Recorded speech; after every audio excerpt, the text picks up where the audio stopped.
Kushtia court station মানে শুধু যাতায়াত না, এই জায়গার ভেতর লুকিয়ে আছে একেবারে খাঁটি লোকাল লাইফ। আজ দেখাবো এমন কিছু দোকান আর গলি যেগুলো আমরা প্রায় প্রতিদিন দেখি কিন্তু ঠিক করে অনুভব করি না। সকাল হোক বা সন্ধ্যা, কুষ্টিয়া রেল স্টেশন সবসময় ব্যস্ত। এখানে ঢুকলেই প্রথমে চোখে পড়ে চায়ের দোকানগুলো, গরম চা হাতে নিয়ে গল্পে মেতে থাকা মানুষজন। একপাশে টিকিট কাউন্টার, সেখানে দেখা যায় মানুষের ভিড়। কেউ লাইনে দাঁড়িয়ে টিকিট কাটছে, কেউ আবার তাড়াহুড়ো করে ট্রেন ধরার জন্য প্রস্তুতি নিচ্ছে। এই স্টেশনের ঠিক পাশেই রয়েছে কুষ্টিয়া ইসলামিয়া কলেজ। স্টেশন আর কলেজ দুটো মিলেই এই জায়গাটাকে আরো বেশি প্রাণবন্ত করে তোলে।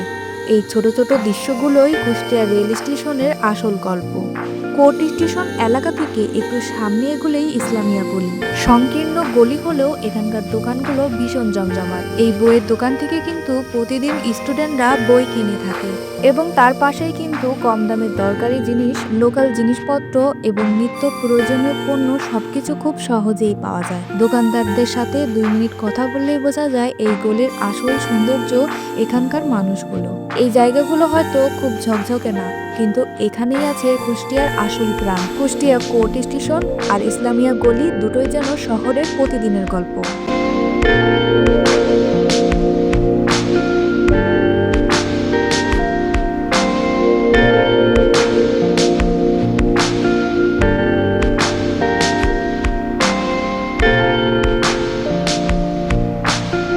কুষ্টিয়া শুধু একটা শহর না, কুষ্টিয়া হচ্ছে একটা সাংস্কৃতিক জেলা। এই শহরের মানুষ যেমন আপন, ঠিক তেমনি শৌখিন আর রুচিশীল। ভিডিওটি ভালো লাগলে লাইক দিন, কমেন্টে জানান আপনি কুষ্টিয়ার কোন লোকাল জায়গাটা সবচেয়ে বেশি পছন্দ করেন।